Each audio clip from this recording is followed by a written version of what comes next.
Ladies and gentlemen, welcome to the National Constitution Center.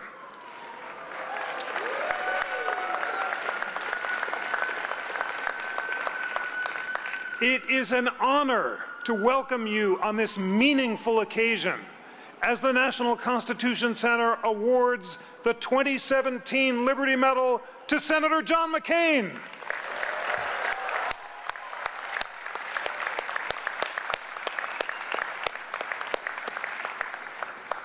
Throughout his career, Senator McCain has put his devotion to the U.S. Constitution above faction or party. He is the kind of independent citizen statesman James Madison envisioned when he stressed that the U.S. Constitution created not a direct democracy, but a representative republic. Madison and the framers of the Constitution believed that direct democracies had led, in Greece and Rome, to rule by demagogues and the mob. By contrast, in a representative republic, Madison emphasized, citizens would delegate power to enlightened representatives, quote, a chosen body of citizens whose wisdom may best discern the true interests of their country, and whose patriotism and love of justice will be least likely to sacrifice it to temporary or partial considerations. It's especially meaningful that Senator McCain will be awarded the Liberty Medal, accompanied by the chair of the National Constitution Center, Vice President Joe Biden.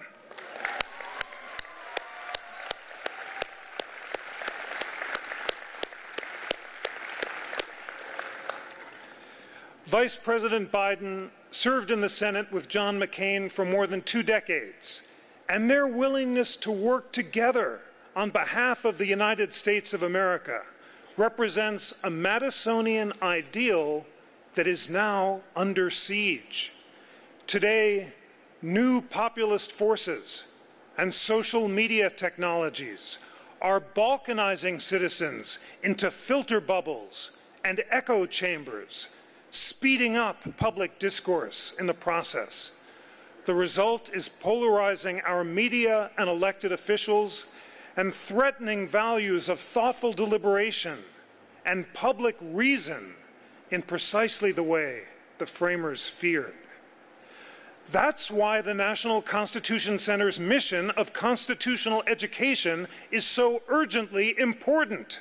In April 1988, a year after he was sworn into the Senate, Senator McCain became a co-sponsor of the Bicentennial Heritage Act, which created the National Constitution Center.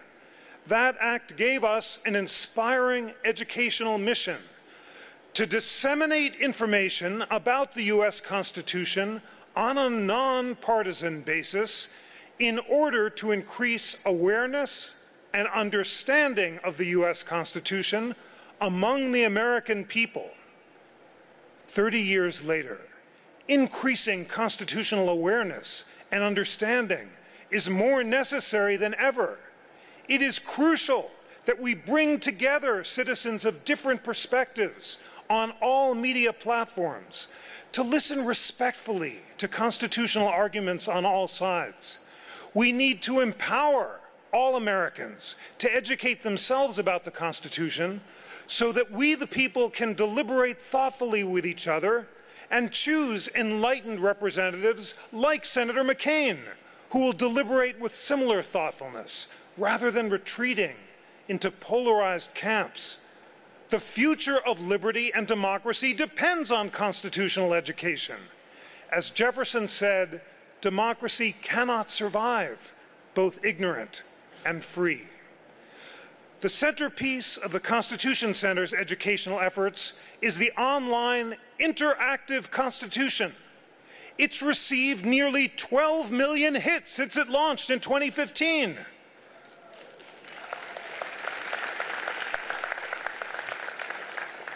You can click on any provision of the Constitution using this amazing online tool and find the leading conservative and liberal legal thinkers in America discussing what they agree about and what they disagree about.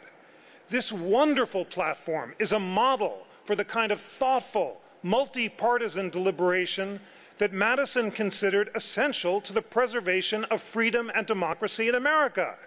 With your help, we need to bring it to learners across America and around the globe.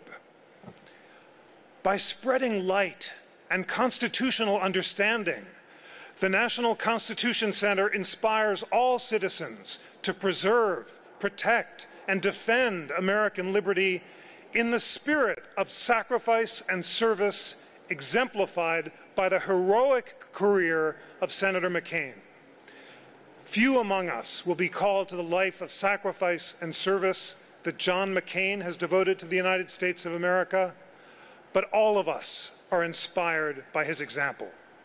On behalf of the National Constitution Center, for all you have done to preserve, protect, and defend liberty in America and across the globe, it's an honor to say thank you, Senator McCain.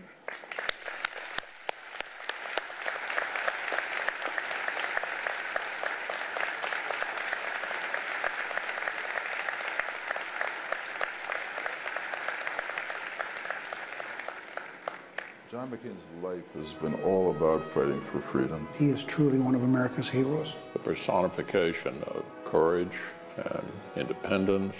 He has the guts, he has what it takes to stand up, to speak up. If you could combine a cowboy with a scholar, that's who you've got.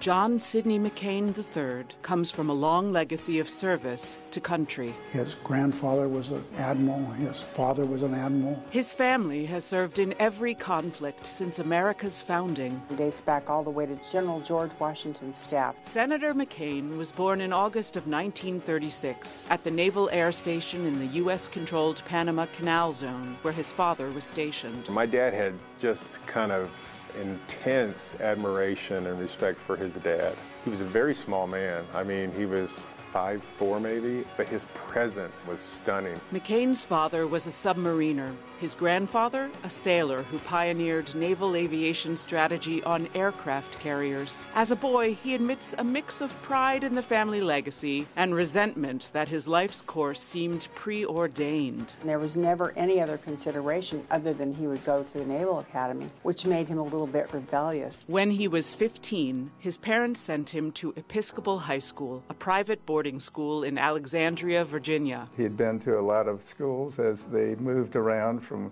base to base, and it's pretty easy to know that this guy probably was quite a bit more worldly than the rest of us. Bruce Reinhardt was on the football team and wrestling squad with McCain and remembers that even as a teenager, McCain was a nonconformist who pushed back against rules. The school had a new boy system. It was called the rat system, not unlike what you'd find at the Naval Academy. McCain says he was considered the worst rat because he frequently picked fights with his fellow students, challenged school authorities, and ignored the school's regulations. Hence, he earned the nickname Punk, and I think he enjoyed that nickname. He, on the one hand, could have taken an easy path through life. He was the son of an admiral, he was the grandson of an admiral, but he clearly wanted to make his own mark. After 4 years in the Naval Academy and advanced flight training, McCain was eager to add, as he calls it, his own paragraph to the family legacy, with a combat tour in Vietnam. The call to duty is what they're all about, and so he not only wanted to go, he asked to go. At age 31 and a married father of 3,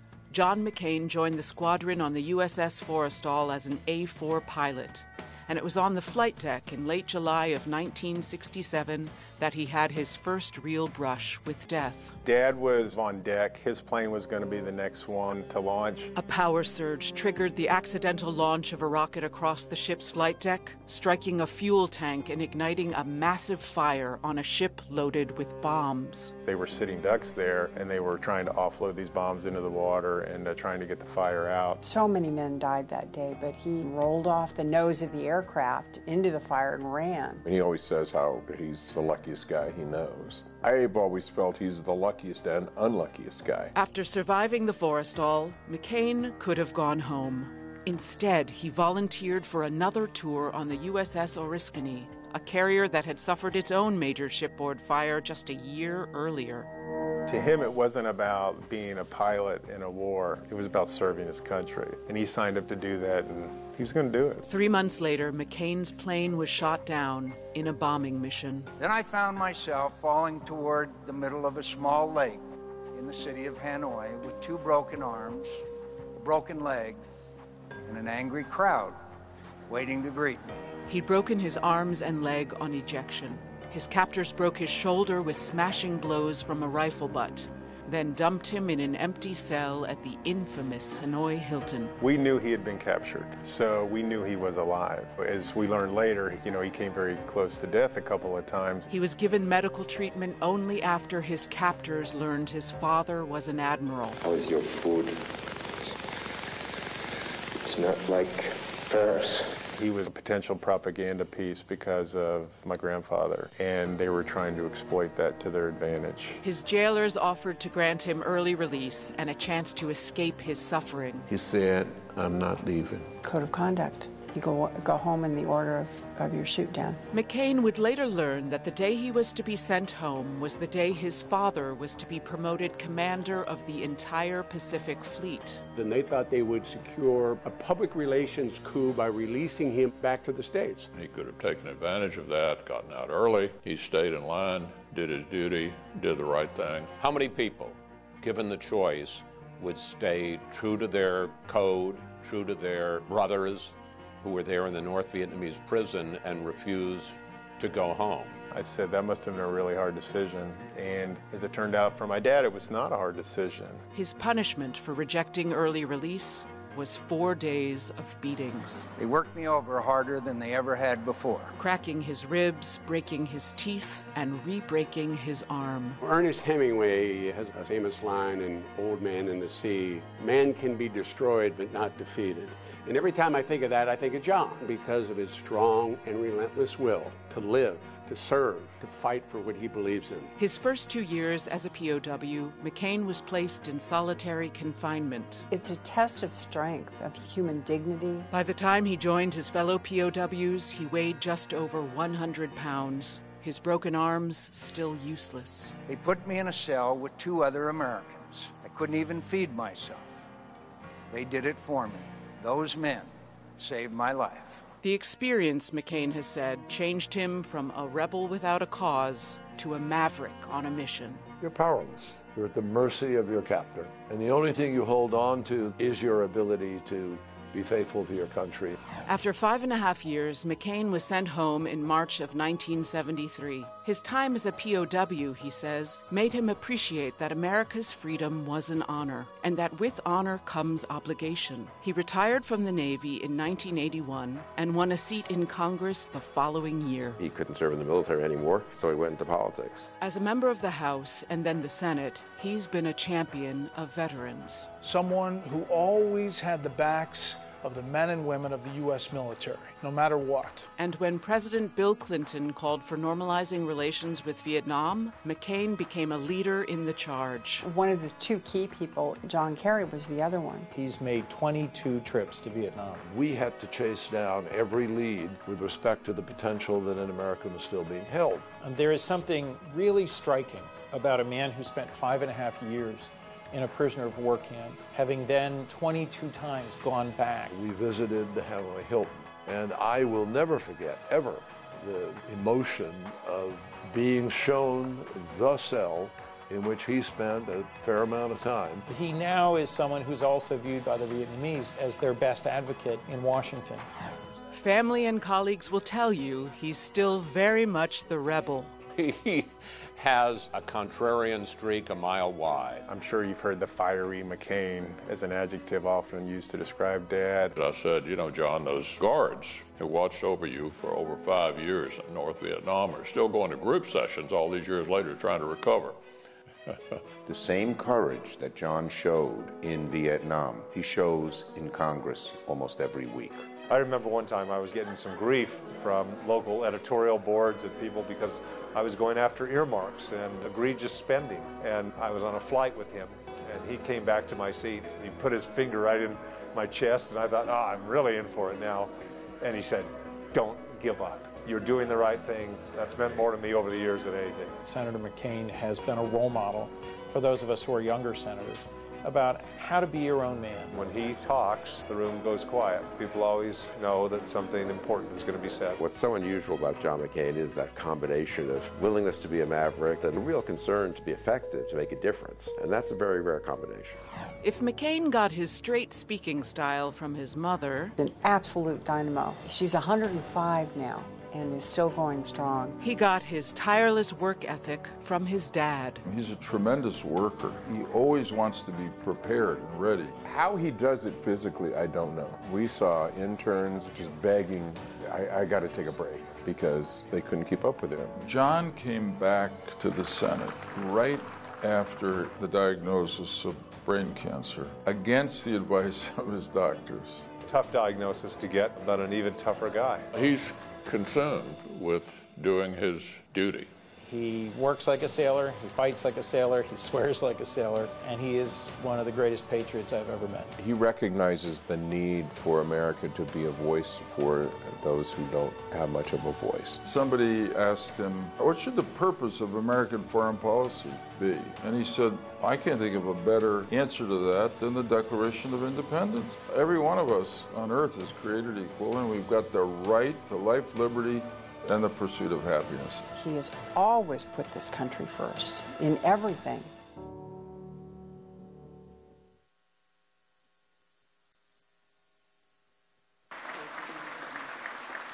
And now, please welcome the President of the University of Pennsylvania, Dr. Amy Gutmann. Thank you. Good evening, everyone, and what a good evening it is. Good evening. We gather at the National Constitution Center to honor a man